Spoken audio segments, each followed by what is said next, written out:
Bismillahirrahmanirrahim. Assalamualaikum warahmatullahi wabarakatuh. Waalaikumsalam warahmatullahi wabarakatuh. Alhamdulillah wassalatu wassalamu ala Rasulillah wa ala alihi wa sahbihi wa mawalah wa la hawla wa la quwata illa billahi wa ba'du. Alhamdulillah, segala puja dan puji hanya milik Allah Subhanahu wa taala. Salawat dan salam kita hadiahkan kepada Rasul kita Nabi besar Muhammad sallallahu alaihi wa ala alihi wasallam. Pembahasan di malam hari ini masih membahas seputar sirah Nabi. Dan malam ini kita akan bicara seputar istri-istri Nabi sallallahu alaihi wasallam. Siapakah istri-istri Nabi itu? Mungkin pembahasan ini cukup sederhana, tetapi terkadang di antara kita tidak mengenal satu persatu siapa sebenarnya istri Nabi itu. Padahal Nabi sallallahu alaihi wasallam mewanti-wanti kepada kita agar kita mencintai keluarga beliau. Bagaimana kita akan mencintai kalau tidak kenal keluarganya? Nah, salah satu keluarga Rasul itu mencakup istri-istri beliau. Siapa istri-istri Nabi? Bagaimana biografinya dan ada berapa jumlahnya? Dari istri-istri Nabi, siapa yang punya keturunan meneruskan garis keturunan Rasul? Apakah semua istri Rasul punya anak dari Rasul ataukah tidak? Inilah yang kita akan bahas, mengenal Ummul Mukminin, ibu bagi orang-orang yang beriman. Kalau kita sangat kenal dengan ibu kita, masa kita tidak kenal dengan ibu bagi seluruh umat Islam? Siapa istri-istri Nabi sallallahu alaihi wasallam? Pertama, istri Nabi sallallahu alaihi wasallam adalah Khadijah bintu Khuwailid. Nabi sallallahu alaihi wasallam menikah dengan Khadijah itu di usia 25 tahun. Dan Khadijah ketika itu berusia 40 tahun. Tetapi walaupun demikian, Nabi SAW sangat mencintai Khadijah. Dan itu terlihat dari sirah beliau. Wajar Rasul mencintai Khadijah karena Khadijah itu memiliki semua akhlak yang dimiliki para wanita. Jadi yang dihajatkan para suami itu ada pada Khadijah. Makanya Rasul tidak berpoligami. Sampai wafatnya Khadijah, Rasul tetap satu istrinya. Karena sifat-sifat Khadijah menjangkau seluruh wanita-wanita. Apa yang dihajatkan Rasul ada pada Khadijah. Apalagi Khadijah sendiri adalah wanita yang sejak jahiliyah, orang-orang jahiliyah menyebutnya dengan wanita suci. Karena walaupun belum ada Islam, dia sudah menutup aurat. Makanya disebut wanita suci. Tetapi kita tahu bahwa dari Khadijah inilah keturunan Nabi SAW banyak lahir. Dimulai dari anak pertama yang namanya Qasim, tetapi sayang di usia 2 tahun meninggal. Kemudian setelah Qasim lahir, berturut-turut lahir anak perempuan. Ada 4. Lahir pertama Zainab. Kemudian setelah Zainab lahir lagi, namanya Ruqayyah. Kemudian dari Ruqayyah lahir lagi, namanya Ummu Kulsum.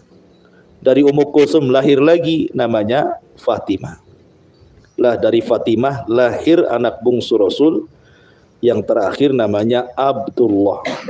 Tapi Abdullah juga meninggal di usia yang belum genap 2 tahun. Jadi Qasim dengan Abdullah itu meninggal di waktu bayi, ya. Yang hidup itu semua anak-anak perempuannya, hidup sampai mereka menikah. Walaupun setelah menikah kemudian mereka pun banyak yang meninggal di saat Rasul masih hidup. Zainab meninggal, Rasul masih hidup. Ruqayyah meninggal, Rasul masih hidup. Ummu Kulsum meninggal, Rasul masih hidup. Kecuali Fatimah. Fatimah meninggal setelah Rasul meninggal. Itu pun 6 bulan setelah Rasul meninggal baru Fatimah dari keluarga Rasul yang menyusul meninggal. Makanya dari sini kenapa Nabi SAW sayang dengan Khadijah, karena turunannya dari Khadijah. Tetapi kemudian Khadijah pun meninggal dunia dan menyisakan kesedihan. Makanya hari meninggalnya Khadijah itu disebut tahun kesedihan bagi Rasul. Susah Rasul melupakan Khadijah itu. Kemudian setelah Khadijah meninggal, istri yang kedua, Rasul menikah dengan wanita tua, namanya Saudah bintu Jam'ah. Ini istri kedua beliau. Kenapa Rasul menikahi wanita tua? Saudah bintu Jam'ah yang terpaut usianya jauh. Dan Saudah itu sudah punya anak 5. Dan Saudah itu tidak cantik itu, karena memang orang yang berkulit hitam. Saudah bintu Jam'ah itu. Dia hijrah, orang-orang yang pertama awal-awal hijrah ke Habasyah. Tetapi sayang suaminya meninggal. Lah keluarga Saudah itu semua orang-orang kafir. Kalau seandainya Saudah kemudian tidak dinikahi Rasul, bisa saja Saudah kemudian disiksa oleh keluarganya, ditarik ke agamanya gitu ya. Makanya Nabi ingin melindungi Saudah. Dari situlah Rasul menikahi Saudah karena melindungi agamanya. Padahal Saudah sudah tua gitu ya. Makanya ketika Nabi SAW menikah dengan Aisyah, karena Saudah sudah menopause, artinya sudah tidak berhajat lagi untuk berhubungan, dia takut diceraikan Nabi. Sehingga dia mengatakan kepada Rasul, wahai Rasul, biarkan aku menjadi istrimu di dunia dan akhirat, dan malamku aku serahkan kepada Aisyah. Ya, dari situlah Saudah tetap menjadi istri Nabi dan bagian daripada Ummul Mukminin. Kemudian setelah Rasul menikahi Saudah, kemudian istri ketiga Rasul namanya Aisyah radhiyallahu anha. Aisyah istri ketiga Nabi. Jadi Nabi SAW mimpi berturut-turut 3 kali. Dalam mimpinya dia melihat ada selendang dari sutra yang jatuh dari langit. Kemudian ketika disingkap selendang itu ada muka Aisyah. Kemudian Jibril mengatakan, inilah istrimu di sorga, inilah istrimu di dunia dan akhirat. Kemudian Rasul terbangun. Kemudian mimpi lagi, mimpi yang sama sampai 3 kali berturut-turut. Lah kita tahu bahwa Nabi SAW ketika kematian Khadijah itu kan sedih luar biasa. Makanya ada seorang wanita namanya Haulah bintu Hakim. Dia menghibur Rasul dan mengatakan, wahai Rasul, sudahlah lupakan Khadijah. Bagaimana kalau seandainya kau menikah lagi? Di sana ada seorang janda namanya Saudah dan seorang gadis namanya Aisyah. Maka Nabi SAW mengatakan, ya coba saja tawarkan.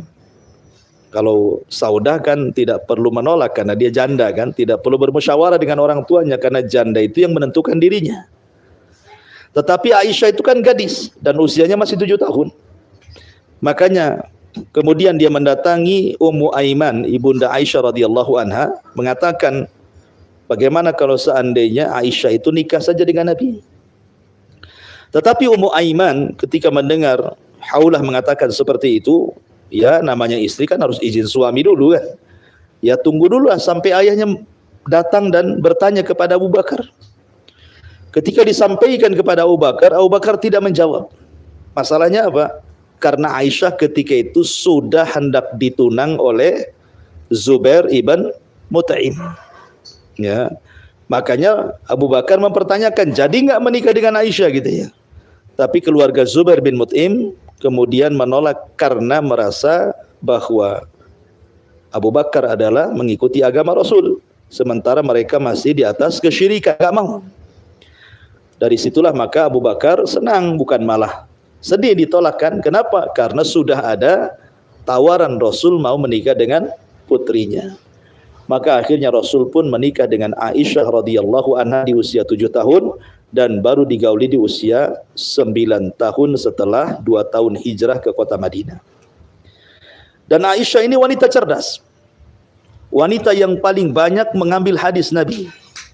2000 lebih hadis Nabi SAW sampai kepada kita. Sampai 1/4 Islam itu diambil dari Aisyah radhiyallahu anha riwayatnya.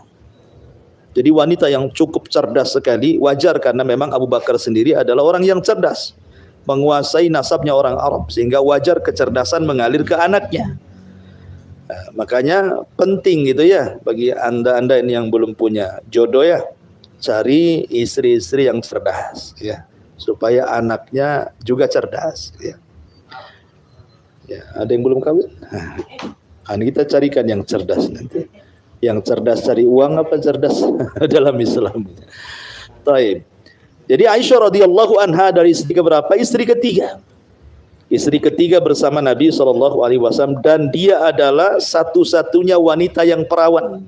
Karena semua istri Nabi kan janda, ya kan? Dialah yang perawan satu-satunya. Dan Aisyah radhiyallahu anha wanita yang sangat pecemburu, tentu karena kecintaan beliau kepada Nabi SAW. Kemudian setelah Aisyah radhiyallahu anha, Rasul menikah dengan putrinya Umar, namanya Hafsah bintu Umar. Awalnya kan Hafsah ini perawakannya gemuk, ya, Hafsah ini gemuk orangnya. Jadi jangan khawatir orang yang gemuk itu. Istri Nabi juga ada yang gemuk. Hafsah itu gemuk orangnya gitu ya. Dan rambutnya panjang Hafsah itu ya. Gemuk, rambutnya panjang. Dan Hafsah ini subhanallah tukang sholat malam, ya, puasa, luar biasa Hafsah ini. Jadi ketika masa idahnya sudah selesai karena suaminya akan meninggal dalam peperangan. Jadi Umar ini bapaknya ingin menawarkan putrinya. Datang dia kepada Abu Bakar. Abu Bakar, maukah kau menikah dengan Hafsah? Abu Bakar pula tak bunyi. Jadi Umar marahlah. Minimal kasih alasan lah, masa tak bunyi gitu ya. Kemudian Umar, karena Abu Bakar diam saja, datang dia kepada Utsman. Tapi Utsman memberikan alasan dia tidak bisa menikahi Hafsah. Artinya Umar lega karena Utsman ada alasannya. Abu Bakar tak bunyi sama sekali. Ya, makanya kemudian Umar agak sedikit marah sama Abu Bakar gitu ya. Tiba-tiba kemudian dia datang kepada Rasul dan mengatakan, Rasul, aku menawarkan putriku Hafsah kepada Utsman, bagus dia ngasih alasan. Aku datang kepada Abu Bakar, dia tak bunyi, diam saja. Ya, maka Rasul SAW mengatakan, wahai Umar, sesungguhnya Utsman akan menikah dengan wanita yang jauh lebih baik daripada putrimu Hafsah. Dan Hafsah akan menikah dengan laki-laki yang jauh lebih baik daripada Abu Bakar. Nah, gitu ya. Akhirnya kemudian selang beberapa waktu rupanya Rasul meminang Hafsah, dan Hafsah menjadi istri keempat Nabi SAW. Lah Hafsah ini sebenarnya pernah terjadi masalah namanya rumah tangga. Walaupun rumah tangga Rasul pasti ada masalah, tapi masalahnya itu jadi solusi bagi umatnya. Kalau ada masalah, melihat bagaimana Rasul menyelesaikan masalah gitu ya. Sehingga Rasul itu hendak menceraikan Hafsah. Ya. Akhirnya kemudian Jibril memberitahu jangan, karena Hafsah itu orangnya qawaman sawaman, wanita yang suka sholat malam dan suka puasa. Jangan ceraikan, dia wanita istri di surga dan di dunia. Akhirnya kemudian Rasul pun tidak jadi menceraikan Hafsah. Ini wanita yang keempat dari istri Nabi SAW. Kemudian wanita yang kelima, Nabi SAW menikahi seorang wanita yang namanya Zainab bintu Huzaimah. Zainab bintu Huzaimah. Zainab bintu Huzaimah ini pernah menikah dengan beberapa laki-laki sebelumnya, tapi meninggal. Meninggal. Akhirnya kemudian menikah dengan Rasul. Tetapi tidak lama pernikahannya, karena dalam tempo beberapa bulan meninggal dia. Tetapi Zainab bintu Huzaimah terkenal ahli sedekah. Dia punya usaha sendiri di rumahnya. Dari sini menunjukkan seorang wanita tidak mengapa punya usaha di rumah gitu ya. Tetapi hasilnya disedekahkan. Dan dia dekat dengan fuqara wal masakin dan anak-anak yatim. Makanya orang-orang Madinah sampai melakobi Zainab bintu Huzaimah itu sebagai Ummul Masakin. Ya, ibunya orang-orang miskin. Karena saking sedekahnya, banyak sedekah, orang-orang miskin itu dikasih makan sama dia, sampai dikenal kundiahnya Ummul Masakin, ibunya orang-orang miskin. Tapi sayang sekali lagi pernikahannya tidak lama, karena hanya 2-3 bulan kemudian Zainab bintu Huzaimah meninggal. Ini istri Rasul keberapa? Kelima. Sekarang keenam. Di antara istri Nabi SAW yang keenam adalah Ummu Salamah. Ummu Salamah ini adalah wanita yang paling berakal dari semua istri Nabi. Ummu Salamah ini, ya, dia tidak memiliki kecemburuan lain dengan istri-istri yang lainnya. Makanya biasanya kalau ada masalah istri-istri dengan Rasul, biasa yang diutus Ummu Salamah. Jadi kalau istri-istri Nabi itu ada masalah dengan Nabi, itu yang diutus mesti Ummu Salamah, karena dia wanita yang paling berakal. Ya. Sampai suatu ketika Nabi SAW diprotes oleh istri-istrinya gara-gara kalau Nabi itu di rumah Aisyah, kan 2 malam Rasul di rumah Aisyah itu. Kenapa? Karena bagian saudah diberikan kepada Aisyah ya. Sementara istri yang lain kan dikasih jatah 1 malam 1 malam. Dan Rasul itu kalau di rumah Aisyah senang. Karena memang wanita yang paling dicintai Rasul adalah Aisyah gitu dibandingkan istri yang lainnya. Adil itu bukan dalam bab kecintaan, karena kecintaan itu kan perasaan. Nggak bisa adil dalam perasaan.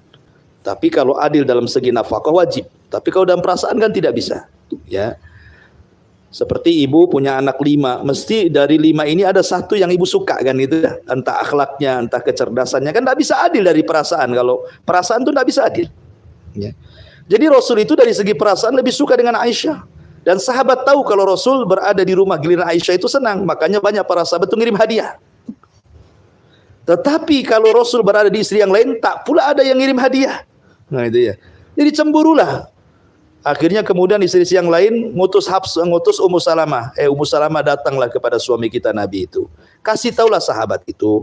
Masa kalau di rumah Aisyah mereka mau kasih hadiah, tapi kalau di rumah kita tak ada pun sahabat datang kasih hadiah gitu ya kan. Jadi mereka akhirnya cemburu. Kemudian Ummu Salamah ngomong sama Nabi, persis seperti yang diadukan istri-istrinya. Tapi Rasul tidak mau jawab. Dan ini kaidah juga ya, kalau ada permasalahan nih para suami, ya kalau yang punya istri gitu ya, kalau istri banyak ngomong, jangan dibalas, diam saja. Ya, jadi suami itu diamkan, biar dia kayak ember ngomong nanti capek sendiri, gitu ya, diam saja. Tapi kan ngasih solusi itu kalau bermasalah dengan istri dia diam saja. Sebab kok dilayan jadi nanti terbang semua piring-piring. Jadi akhirnya Rasul tidak jawab. Lah istri si Nabi sudah nunggu nih.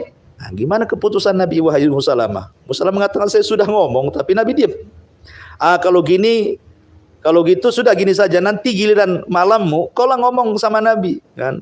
Kamu leluasa kalau di giliran malammu. Maka ketika Rasul berada di giliran Ummu Salamah malam itu, Ummu Salamah ngomong lagi, diam lagi Nabi. Ya. Akhirnya karena tidak berhasil mengutus Ummu Salamah, mereka mengutus Fatimah. Maka Fatimah persis seperti yang disampaikan Ummu Salamah, tetapi Rasul kemudian mengatakan, ya Fatimah, apakah engkau mencintai abimu? Ya, kalau begitu cinta yang dicintai abimu. Abimu hanya mencintai Aisyah, cintai Aisyah.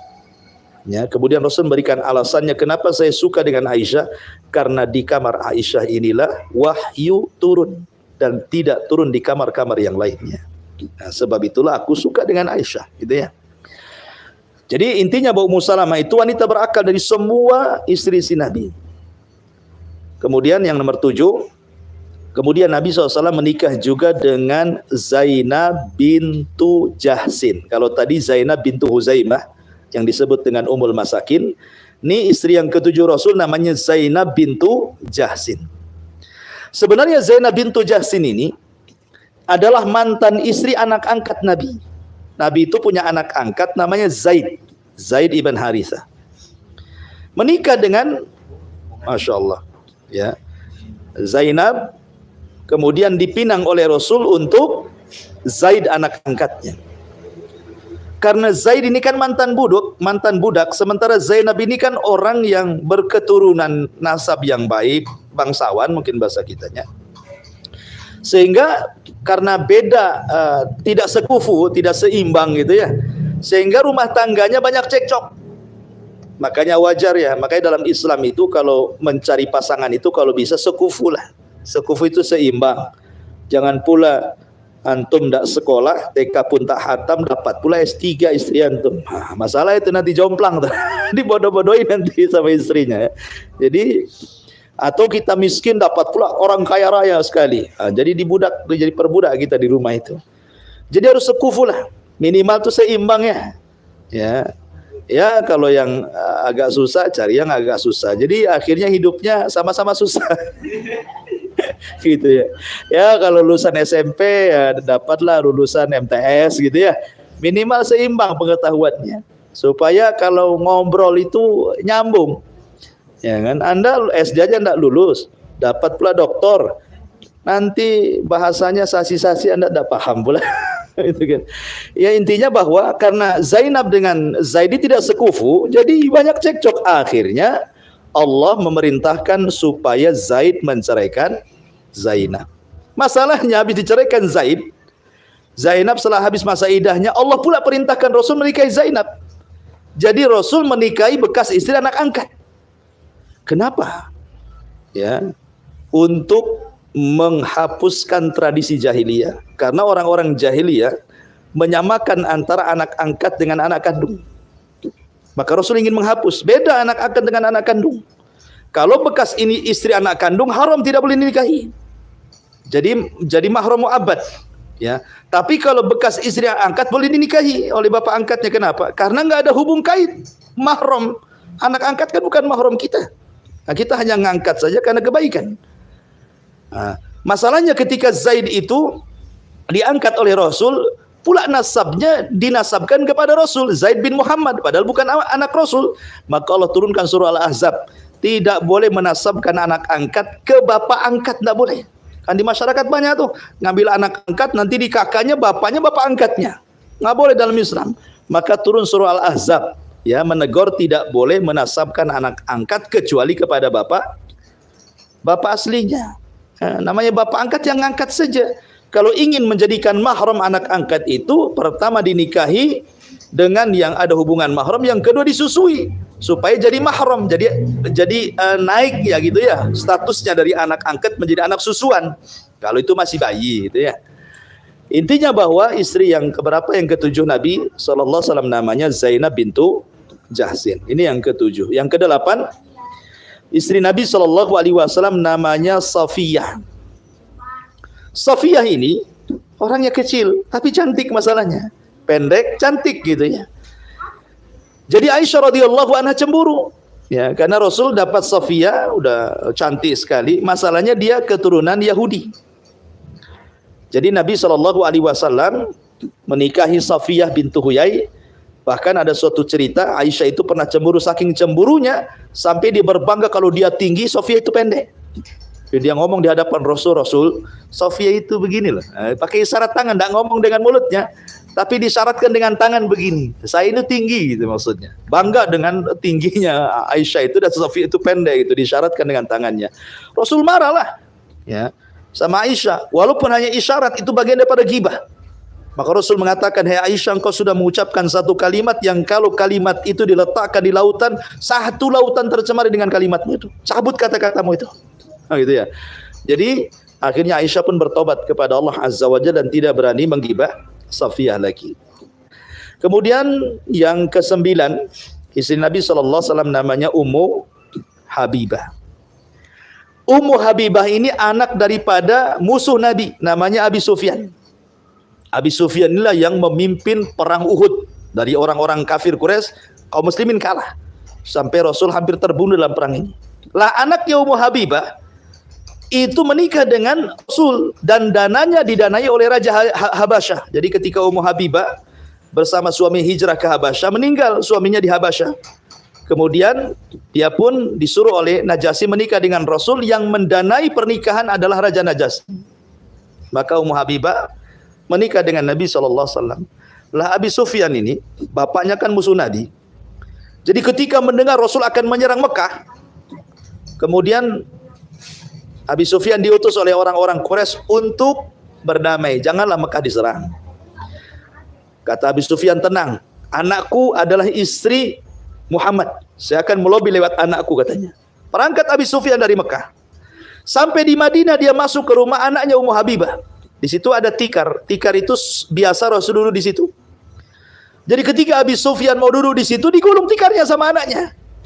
Kata Abi Sufyan, wahai Ummu Habibah, apakah tikar itu lebih mulia dibandingkan bapakmu? Katanya kan. Bapaknya mau duduk di situ malah digulung. Mamanya saya mau duduk di sini, antum gulung pula ini tikarnya. Jadi bapaknya tersinggung lah. Masa tikarnya digulung? Ini kan bapakmu. Apakah bapakmu lebih rendah dibandingkan tikar itu? Kata Ummu Habibah, tikar itu lebih mulia, katanya. Kenapa? Karena Rasul suka duduk di situ dan engkau adalah kafir najis, katanya. Oh, jadi anaknya sendiri mencela bapaknya. Akhirnya kemudian Abi Sufyan enggak berhasil melobi lewat anaknya, pulang dia sia-sia. Akhirnya Mekah pun diserang oleh Rasul dalam peristiwa Fatu Mekah. Ini istri Nabi yang keberapa? Yang ke-9. Kemudian yang ke-10 ada namanya Juwairiyah.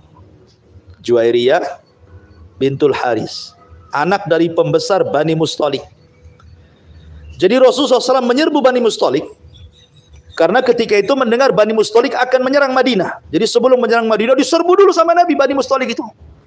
Akhirnya kalahlah Bani Mustalik dan tertawanlah salah satu pembesar mereka. Kemudian anaknya tertawanlah, anaknya ini namanya Juwairiyah bintu Al-Haris. Nah, akhirnya Juwairiyah karena tertawan, dia pun kemudian ingin merdeka. Maka Rasul siap membebaskan dengan syarat dia menikah dengan Rasul. Akhirnya diterima tawarannya, setelah bebas dia menikah dengan Rasul. Subhanallah, ketika Juwairiyah masuk Islam, satu kabilah ikut masuk Islam. Jadi dengan pernikahannya Juwairiyah itu menjadikan hidayah bagi satu kabilah Bani Mustalik, semua masuk Islam. Luar biasa ya. Pernikahannya menjadikan semua masuk Islam. Nah, itulah kenapa Rasul menikah itu ada hikmah dakwah di sini. Ya. Kemudian yang terakhir Nabi SAW menikah dengan seorang wanita namanya Maimunah. Maimunah ini istri Nabi SAW, dan ketika Nabi SAW kemudian perang, Rasul pun berhasil mendapatkan tawanan. Salah satu tawanannya adalah Maria Al-Qibtiyah. Maria Al-Qibtiyah inilah budak Rasul, dan dari Maria ini lahir anak Nabi SAW namanya Ibrahim. Tapi sayang di usia 2 tahun, setahun 7 bulan atau setahun 6 bulan, Ibrahim pun anak Rasul meninggal dunia. Inilah 11 istri-istri Nabi SAW yang disebut dengan Ummahatul Mukminin. Taib. Sekarang dari pernikahan Rasul dari 11 istrinya itu, apakah semua punya keturunan? Tidak. Dari 11 istrinya itu Rasul hanya punya keturunan dari 2 wanita. Pertama dari Khadijah, yang kedua dari Maria Al-Qibtiyah. Itu saja. Dari Khadijah Nabi SAW mendapatkan 6 keturunan. 2 laki-laki dan 4 perempuan. 2 laki-laki dan 4 perempuan. Pertama Qasim, saya ulangi. Kemudian setelah itu Zainab, lahir Ruqayyah, lahir Ummu Kulthum, lahir Fatimah, kemudian Abdullah. Lah anak-anak laki-laki Rasul meninggal semua.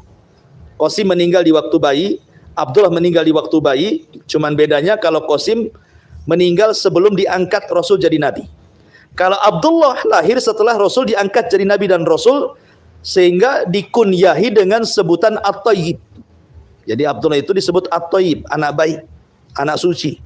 Karena Rasul ketika melahirkan, mendapatkan keturunan Abdullah itu setelah diangkat jadi nabi. Tapi sayang dia pun meninggal. Lah di ujung-ujung hayat Rasul, kehidupan Rasul, di ujung-ujung kematian Rasul, Rasul dianugerahi anak laki-laki namanya Ibrahim dari budaknya namanya Maria Al-Qibtiyah. Masalahnya ketika lahirnya Ibrahim ini terjadi gerhana total. Di zaman itu kalau gerhana lama 10 tahun sekali, 15 tahun sekali zaman dulu. Sekarang tiap tahun gerhana ini. Kalau dulu sekali gerhana buat takut, sangka mau kiamat. Kalau sekarang selfie pula dengan gerhana, nggak takut lagi dengan gerhana. Padahal gerhana itu tanda dari tanda-tanda kiamat, harusnya takut, ya kan? Sekarang malah selfie dengan gerhana. Alhamdulillah, ya. Jadi orang-orang mengira bahwa gerhana itu karena kematian Ibrahim putra Rasul. Maka Rasul menjelaskan bukan. Gerhana itu tanda-tanda kekuasaan Allah. Allah sengaja ingin menakut-nakuti hambanya, bukan karena lahirnya seseorang ataupun karena matinya seseorang. Dia adalah tanda-tanda kekuasaan Allah. Tapi dari sini hikmahnya bahwa Nabi SAW tidak punya anak laki-laki dari istri-istrinya, semua meninggal. Apa hikmahnya? Hikmahnya supaya jangan ada penerus kenabian. Karena biasanya seorang nabi kalau punya anak, anaknya jadi nabi. Ibrahim punya anak Ismail jadi nabi. Ibrahim punya anak Ishak jadi nabi. Ishak punya anak Yakub jadi nabi. Yakub punya anak Yusuf jadi nabi. Daud punya anak Sulaiman jadi nabi. Ya kan? Nah, jadi rata-rata nabi kalau punya anak jadi nabi tuh. Ya. Seperti umpamanya ya tadi saya sebutkan tadi, termasuk juga Nabi Zakaria punya anak Yahya jadi nabi kan itu ya. Makanya karena tidak ada nabi setelah Rasul SAW, makanya tidak ada anak laki Rasul yang hidup. Karena kalau hidup jadi penerus nabi. Sementara tidak ada nabi setelah Nabi SAW. Lalu pertanyaannya, adakah jalur keturunan Rasul sampai hari ini yang masih hidup? Karena anak laki-lakinya meninggal semua. Ya. Dari anak perempuan Nabi ada 4. Pertama Zainab. Zainab punya anak 2. 3 sebenarnya, keguguran 1. Anak pertama namanya Ali. Ali anak Zainab dari pernikahannya dengan Abul As ibn Rabi. Tapi sayang Ali ini juga meninggal di waktu remaja. Ya. Artinya dari jalur Zainab sudah terputus dari jalur laki-laki. Kemudian Zainab punya anak perempuan namanya Umamah. Umamah ini yang suka digendong Nabi waktu bayi itu. Kalau Nabi sujud, Rasul letakkan. Kalau Rasul naik, Rasul gendong. Gak apa-apa sholat sambil gendong bayi. Karena Rasul pernah menggendong Umamah ketika sholat. Ya, karena kalau takut nangis kan digendong saja. Nah, nanti waktu ruku diletakkan, waktu sujud diletakkan, waktu berdiri digendong lagi. Jadi Rasul pernah menggendong Umamah dalam sholat. Tapi sekali lagi Umamah ini sempat besar, ya, kemudian menikah juga dengan Ali bin Abi Thalib. Ali bin Abi Thalib meninggal, menikah juga dengan laki-laki lain, tapi tidak punya anak masalahnya. Dari Zainab terputus, tidak ada anak lagi. Ya. Kemudian anak kedua Rasul namanya Ruqayyah, menikah dengan Utsman ibn Affan. Sebelumnya menikah dengan putra Abu Lahab, tapi diceraikan. Belum digauli diceraikan, dinikahi oleh Utsman, punya anak namanya Abdullah. Tapi sayang Abdullah masih kecil, main-main ayam, dipatok matanya. Dengan sebab itu dia demam kemudian meninggal. Hati-hati kalau punya anak tuh. Jangan main-main ayam, jadi dipatok pula matanya. Ya, jadi sebab kematian anak daripada Utsman dari pernikahannya dengan Ruqayyah itu, Abdullah itu gara-gara matanya dipatok ayam, demam akhirnya meninggal. Ya, jadi dari jalur Utsman dan Ruqayyah tidak ada keturunan dari jalur Ruqayyah kan, putri Nabi. Kemudian pernikahan Utsman dengan Ummu Kulsum sama sekali tidak punya anak.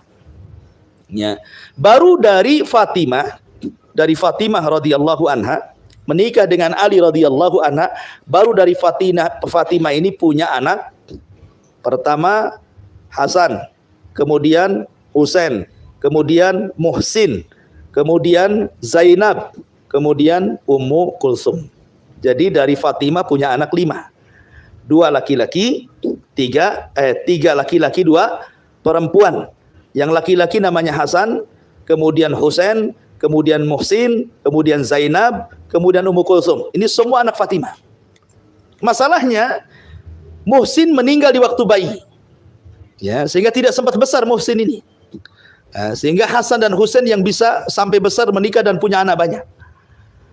Kemudian dari anak laki-lakinya Ummu Kulsum, anak perempuannya Ummu Kulsum, anak Fatimah sempat menikah dengan Umar. Jadi Ali radhiyallahu an menikahkan anaknya Ummu Kulsum dengan Umar ketika Umar jadi khalifah. Punya anak 2 tapi meninggal.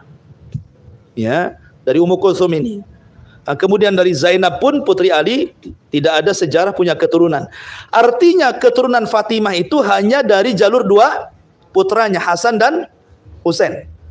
Lah Hasan ini banyak menikah, banyak anaknya Hasan ini. Begitu juga Husain. Ya. Masalahnya ada terjadi tragedi yang disebut dengan tragedi Karbala. Jadi ketika Muawiyah berkuasa, kemudian Muawiyah ibn Abi Sufyan menyerahkan kekuasaan kepada putranya Yazid bin Muawiyah. Lah di saat itulah orang-orang Kufah tidak setuju, maunya Husain itu menjadi khalifah, jangan Zaid. Maka orang-orang Kufah kemudian mengirim surat ke Madinah agar Husain datang ke Kufah, Irak. Berangkatlah Husain bersama istrinya, bersama anak-anaknya, bersama anak-anak Hasan, dibawalah ke Karbala. Rupanya sampai di Karbala terjadi pembantaian.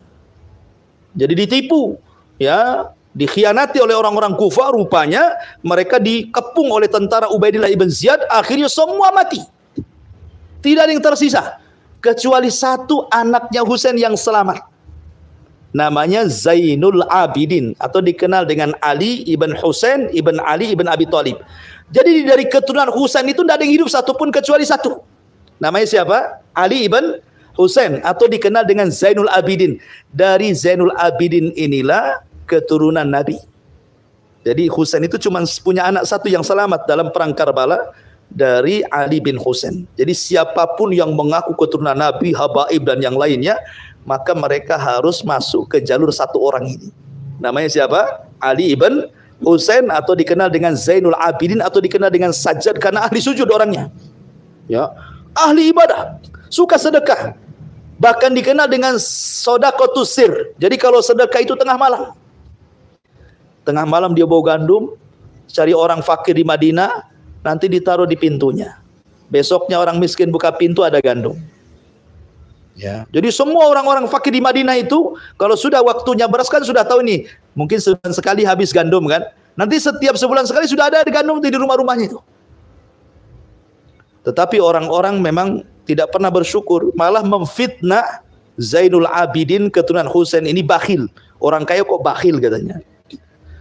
Akhirnya ketika meninggal dunia, orang-orang miskin baru tahu siapa yang bersedekah. Yang selama ini mereka memfitnah si fulan bakhil, rupanya dia pula yang bersedekah gitu ya. Ketika meninggal nggak ada lagi gandum depan rumah. Ya, makanya dia dikenal dengan sedekahtus sir namanya ya. Sedekah sembunyi-sembunyi. Tapi kalau antum lakukan sedekah sembunyi-sembunyi cari orang fakir, disangka maling pula. Naruh beras itu teriaki maling pula malam-malam ya. Padahal niatnya baik gitu, mau naruh beras di situ, disangka antum pula nyuri beras di situ. Ya. Jadi dari jalur Husain itu cuma satu, ya. Dari situlah baru keturunan Nabi lahir. Ya. Dari jalur Hasan, karena juga anak-anak juga meninggal dunia, Hasan itu yang tersisa dua anak yang selamat. Namanya Hasan al-Musanna. Ya, Hasan ibn Hasan, gitu orang dulu, bapak dengan anak sama namanya ya. Hasan al-Musanna. Yang kedua namanya Zaid. Ya, dari Hasan dan Zaid, inilah dari jalur Hasan. Artinya di sini siapapun di zaman sekarang yang ngaku keturunan Nabi, ngaku habaib, ngaku syarif, ngaku sayyid, keturunan Nabi, itu hanya dari jalur tiga orang. Dari Husain, dari Ali ibn Husain, atau dikenal dengan Zainul Abidin. Kalau dari jalur Hasan, itu dari Hasan al-Musanna dan dari Zaid. Kalau tidak nyambung, jangan ngaku-ngaku Habib. Ya, karena dari dulu orang-orang yang ngaku Habib itu sudah banyak. Karena demi politik, supaya dapat kedudukan, supaya dapat harta, supaya dihargai orang. Bukan Habib, ngaku Habib. Yang penting mancung saja kayak orang Arab gitu ya. Ya, walaupun rambutnya keriting gitu ya. Jadi terkadang orang-orang itu ngaku-ngaku saja, padahal apakah keturunan Nabi itu masih ada? Masih ada. Tapi dari keturunan tiga jalur ini ya.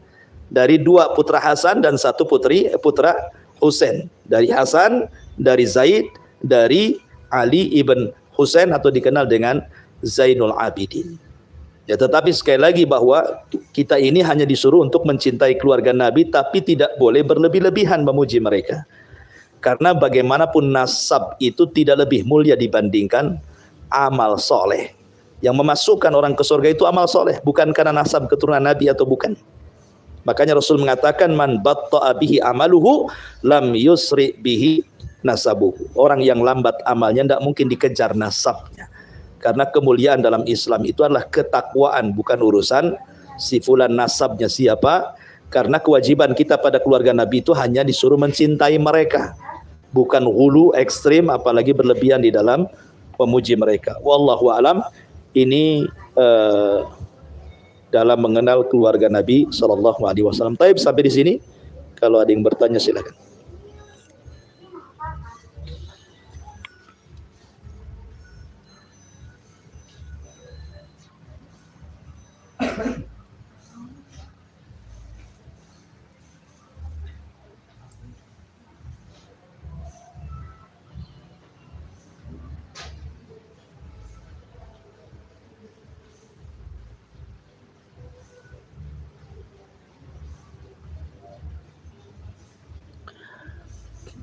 Ya, nggak ada?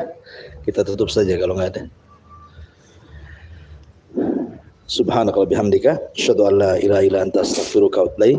Wallahu ta'ala. Assalamualaikum warahmatullahi wabarakatuh.